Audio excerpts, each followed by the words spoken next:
Hey there, my name is Dante. Welcome to my channel. If you're new or if you've been subscribing for a while, thanks for showing up today for this really amazing talk about abundance. So, abundance, this is a very popular idea right now in the spiritual world, and a lot of people are feeling this extreme lack of abundance. And in this video, I want to talk about what abundance really is, how to access it, and I want to make it clear that abundance is not just money. Money is a great permission slip for abundance. It's a great thing that allows you to feel what real abundance is and allows you to create in the world. Though abundance, and I use Bashar's definition, and the guides that I channel have a similar or the same definition pretty much. Abundance is the ability to do what you need to do. So sometimes if we don't have abundance, it's because we're really confusing our desires and our needs.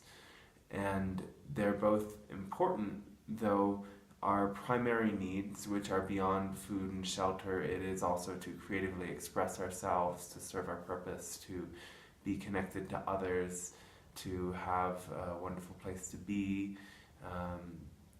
There's so many needs that we have, and they're all very important. So a lot of people have been writing to me recently, and in this kind of confusion and struggle about abundance, and saying to me like, oh, it looks like you are such an abundant, successful person, so can you explain to me how you do it? And I was a little bit like confused at first, because even I sometimes get into this mindset that, you know, money is the best form of abundance, and if I don't have enough money at the moment, I'm not abundant, which is not true. So really, the abundance that I've had access to has allowed me to travel the world for almost 7 years now, and take a lot of courses around the world to develop my own skills, to then teach my own courses, to I don't know. It's been a pretty magical life, and that in a way is a really deeper experience of abundance for me, is the abundance of experiences, the abundance of knowledge through experience, and with that knowledge you have the ability to create a lot more. I'll get back into that in a second, though. The first thing I really want to say about abundance is that it's a give and take universe. What you put out comes back. So people who are abundant give. People who are abundant share. People who are abundant put themselves out there into the world continuously. And people who are really, really abundant genuinely have no attachment as to whether what they're putting out is going to come back to them in the form that they think they want. They know that they will get what they need. And this is going to lead into the title I'm going to give this video, that everyone has a trust fund. And it is the fund of trust you have in your heart, in your whole being, for your needs being met, your dreams coming to life. And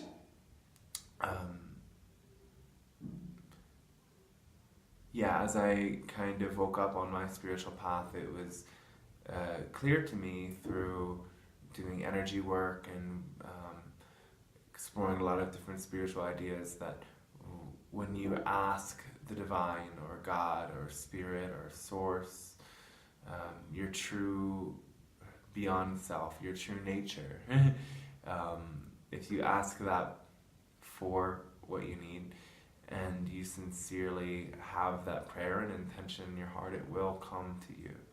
So the degree to which you trust that is the degree to which you allow. Trusting can be challenging when there doesn't seem to be um, an outlet for what you need to come to, or you're really feeling low, you're not feeling well, you're not feeling healthy. And this leads into, well, we're in a world that's struggling for abundance, and the wealth and the ability to do what we need to do is not equally distributed, because there has been this domination of an idea that best man for themselves, everyone for themselves. May the strongest, may the most intelligent win. And so this kind of attitude really cuts people off from what our natural state of being is, which is tribal. So, just like monkeys, wolves, pigs, pack animals, humans are pack animals as well. And we are more highly evolved pack animals, though one sort of karmic twist in our evolution is that humans thought that by becoming very individualistic, that it would help them evolve more. And there is one benefit of this in that people come to experience their uniqueness a lot more. Yet your uniqueness cannot separate you from the bigger picture of oneness, of everyone being part of the same field of universal energy and of equal value, of equal intrinsic worth. So in order to experience abundance in these times, we need to return to a tribal culture. So I'll just go into a bit of my own experience with this and share my story, because I think it can really reveal a lot to people. So it was in 2012 when I completed my yoga teacher training. That led into a Reiki training, that led into all this other energy work. There was a rainbow gathering happening in Mexico on these sacred sites where the shift in the Mayan calendar had been predicted, and I wanted to be there, and I didn't have the money for or any of the things that I really wanted. I actually spent the last of my money to complete a Reiki master training before I would go on the trip, and bought the ticket in the same day, like $500 to zero. Oh, okay. And just from that moment forward, I was like, I'm gonna make this work.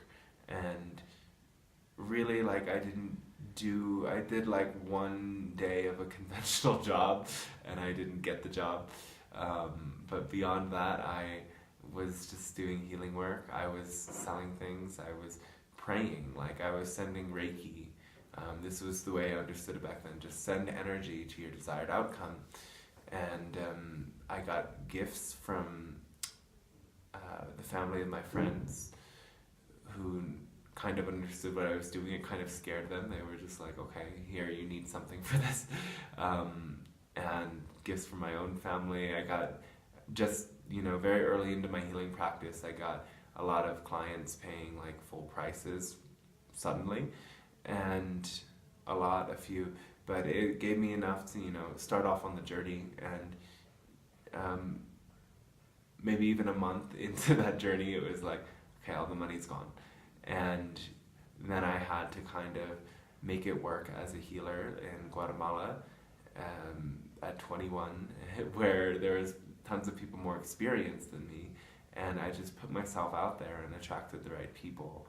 And from then on, traveling the world, like, I've stayed with a lot of people, I've couch surfed, I've stayed with friends.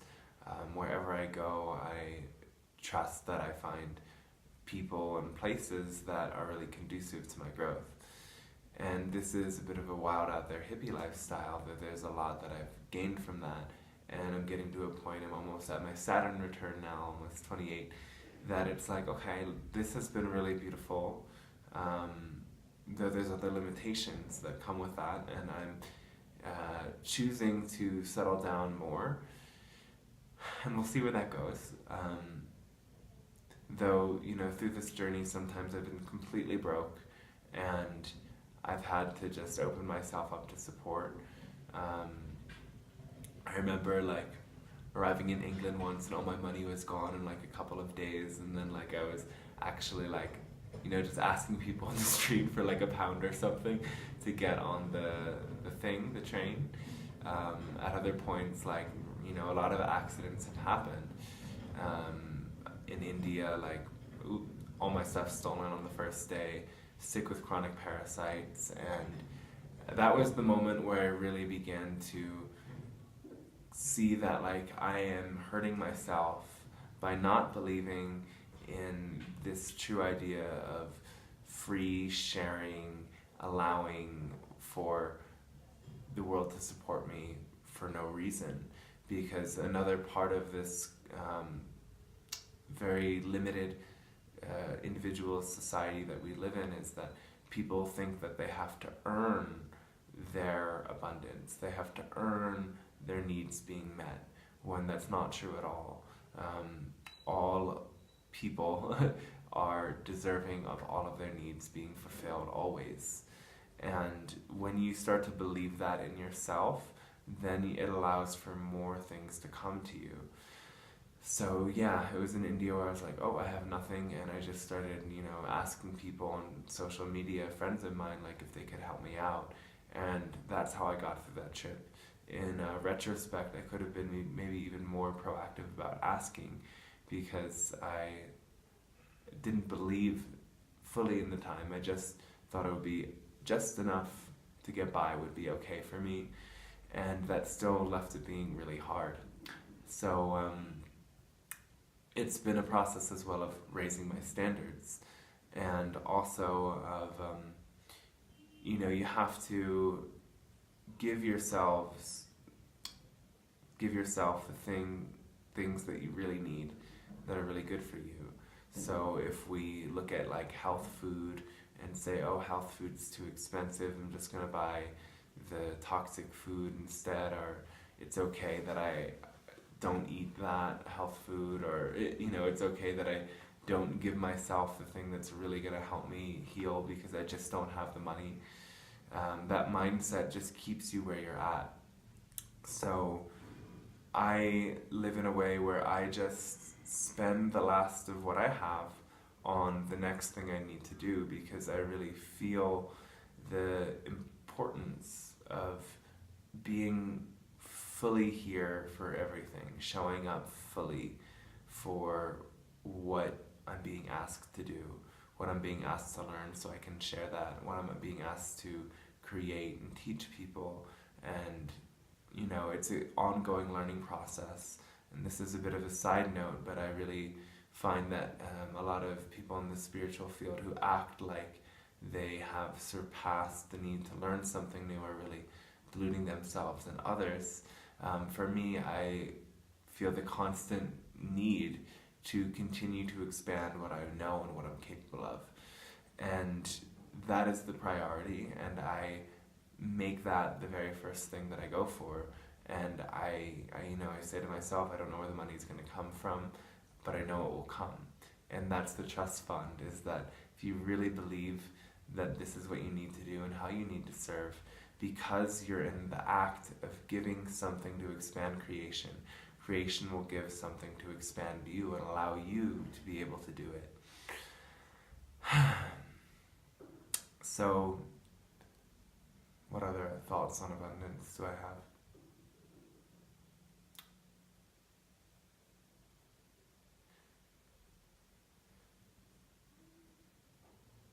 So, yeah, really common ideas about abundance and the law of attraction is that you always have to be appreciative and grateful.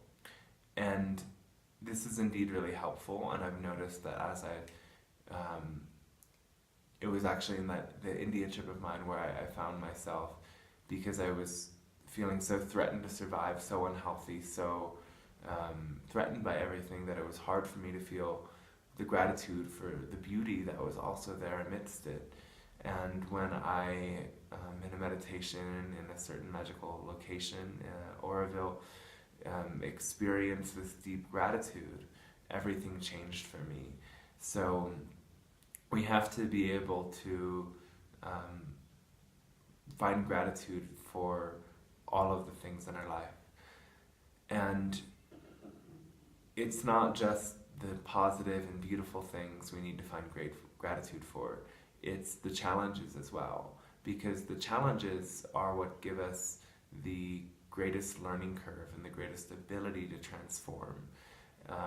So there can be this sort of tendency to fight against limitations when it's because of our limitations that we develop in the way that we develop to serve in our unique way.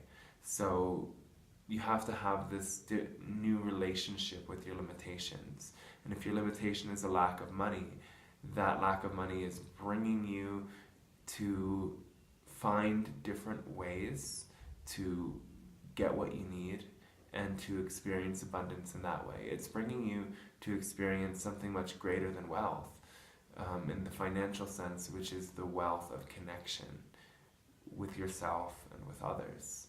So this is really one of the greatest degrees of abundance, because it's only in our vulnerability and our ability to let the love in from others that we do awaken and we find these much deeper layers of ourselves, and we allow the love to go to deeper places. And that is a much deeper experience of abundance. As we can see, most people in the world with extreme wealth are not happy.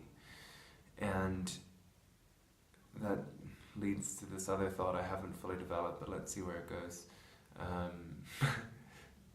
For a lot of people with that degree of wealth, wealth symbolizes something different than what it will symbolize to people who have less money.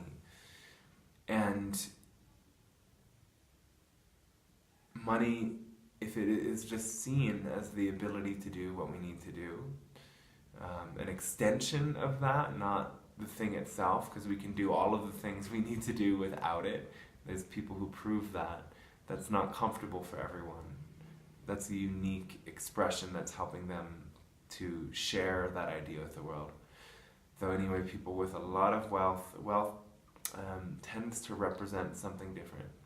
Tends to represent power or worth or control or superiority.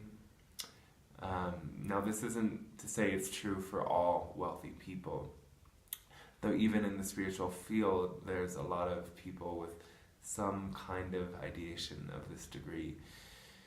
And those kinds of definitions, when we allow ourselves to give power away to what they perceive money to be, then we really exacerbate our own self-worth issues, our own power issues, our own inner struggle. So we have to redefine money. We can't allow the others outside of us to define what money really is for us. So a teacher of mine had this powerful teaching he got from another teacher who was channeled, and it was that money is the closest thing in physical reality to love in higher dimensions. So love is, we have a sort of limited experience of love in the human form, that we evolve to experience a higher degree of spiritual love because of all of the conditions that society and our family and everything has placed around love. So love becomes a sticky thing, and a big part of awakening is going beyond that to experience a true degree of unconditional love. Now, love permeates all dimensions. It's it's like an emanation of consciousness itself, created from source. So as we ascend, we go deeper and deeper into love. And love is this expression of energy, is what creates. It's what creates form. And so in higher dimensions, the beings do what they need to do through love. Love is what fuels manifestations. Now, the same is true in this dimension, but we've created a more dense structure, and we have all these materials that go into creating things as well. And because money is the energy in our world that allows us to do anything. You can build something, you can go somewhere, you eat, etc. You can do anything. Because of that, money is the closest vibration to love in this dimension.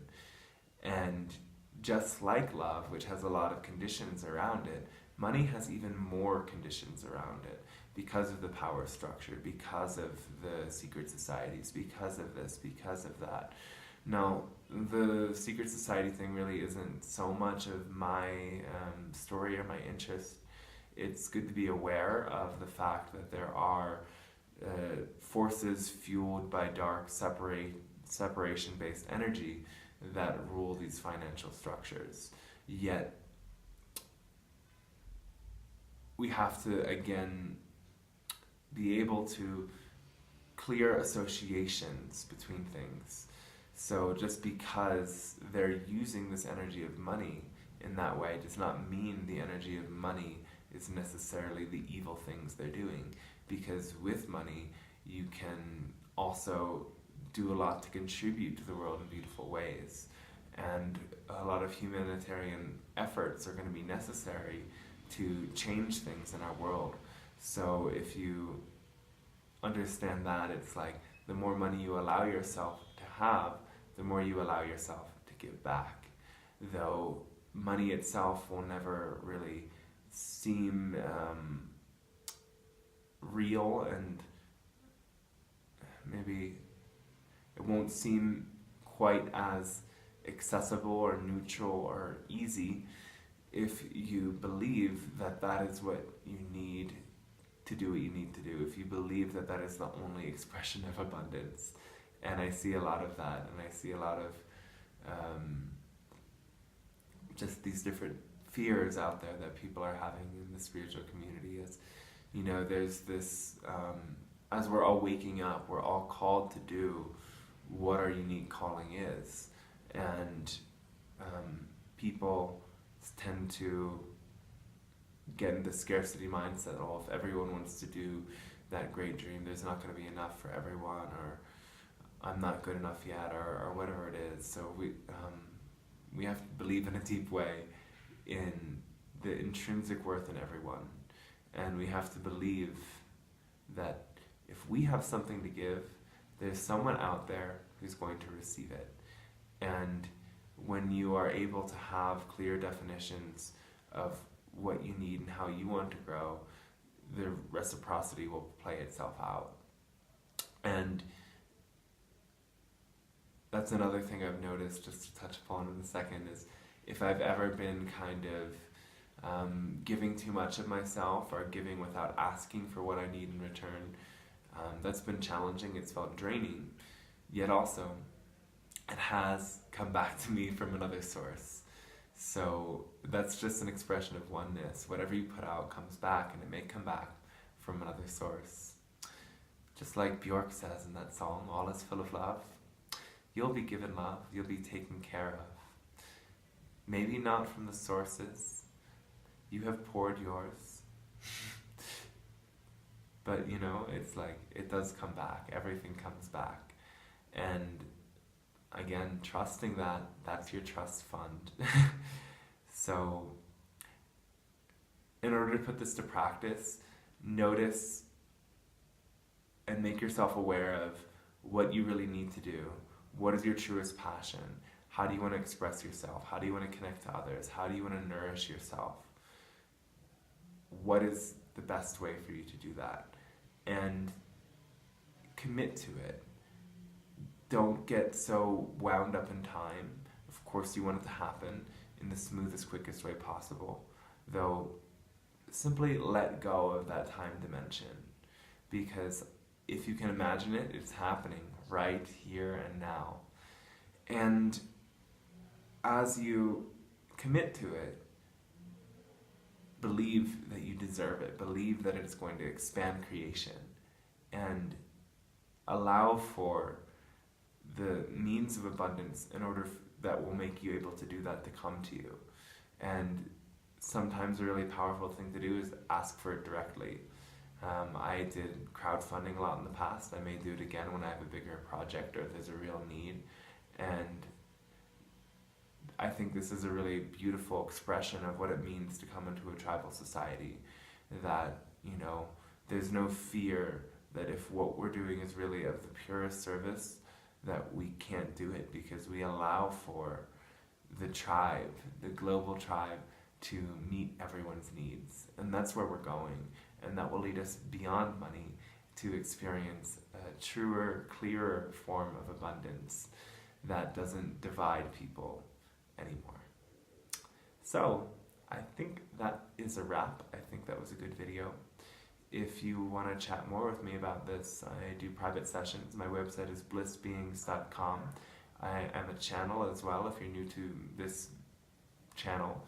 So I channel Pleiadian beings who speak through me and deliver messages and help people raise their vibration to be at that higher frequency. And you may find a lot of helpful insights about how to heal yourself, transform your life, create what you really need, and connect telepathically to all of your beings up there. So check out my website, blissbeings.com. Thank you for liking and subscribing. And what else? Yeah, I offer packages and sessions as well. So you can do, for a discount, more than a one-off session, several sessions over a period of time at your pace, and we can go a lot deeper into things and really help you to anchor into this frequency of love and use that to transform what you need to transform. Okay, I'll stop talking about that now. But anyway, thank you for watching. Thanks for liking, subscribing, sharing. Keep tuned for more videos. I feel super creative right now, so I think it's going to be a good week or so. Much love.